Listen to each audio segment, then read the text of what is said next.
In ages past, within the grand residence of the powerful samurai Hatamoto Ayama Harima, lived a young maid named Okiku. She was beautiful, quiet, modest, and possessed an unparalleled diligence and loyalty.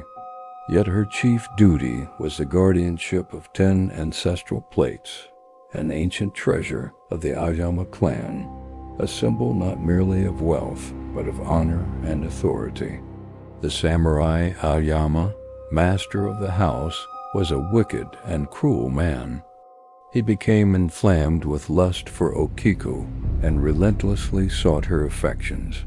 Okiku rejected his advances again and again, refusing to become his concubine.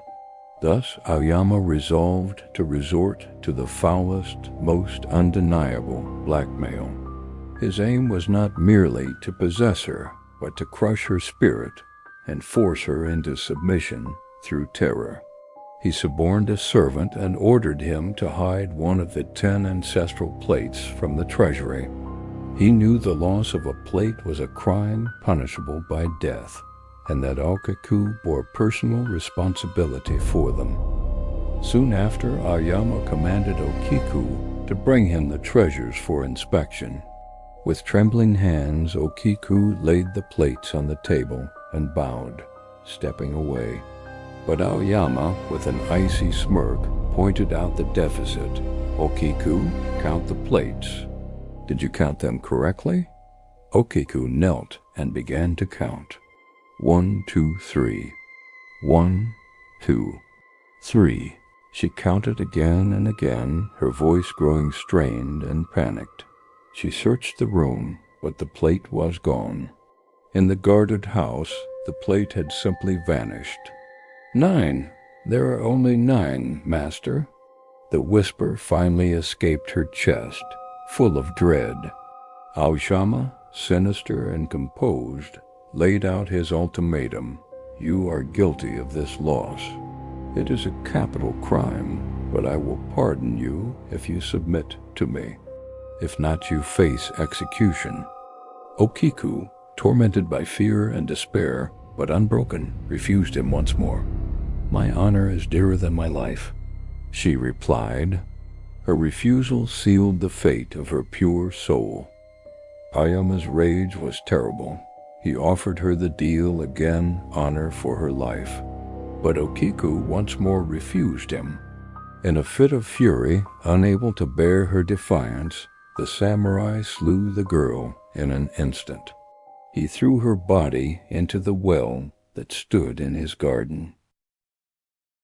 Dying an unjust, violent death, Okiku's soul could find no rest. She returned not as a random ghost, Yurei, but as an unreal, vengeful spirit, whose sole purpose was the destruction of her tormentor. As night fell, Ayama began to hear. From the depths of the well where his victim lay, a moan arose, followed by a quiet, measured count. Okiku had returned to finish counting the plates.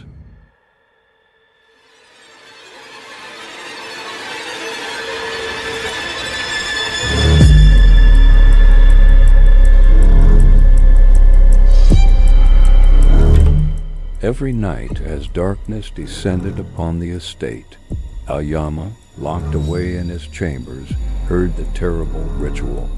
The count began softly, with a murmur, 1 plate, 2, 3. With every number, the voice grew louder, sharper, filled with unbearable suffering and rage. Okiku was counting her stolen treasures, 7, 8, 9 plates. But at the count of 10, as her soul realized a plate was missing and peace was unobtainable, the voice would break off into a piercing, blood-curdling shriek, full of unspoken dread and vengeance. And then, after a few chilling moments, the count would begin anew. Aoyama could neither sleep nor find rest. The vengeful spirit he had created was driving him toward madness. Thus the true evil, committed by the living, turned back upon the man himself. Aoyama, though not killed by the sword, was ultimately destroyed by the madness and fear brought on by an eternal, inescapable retribution. For her soul would not rest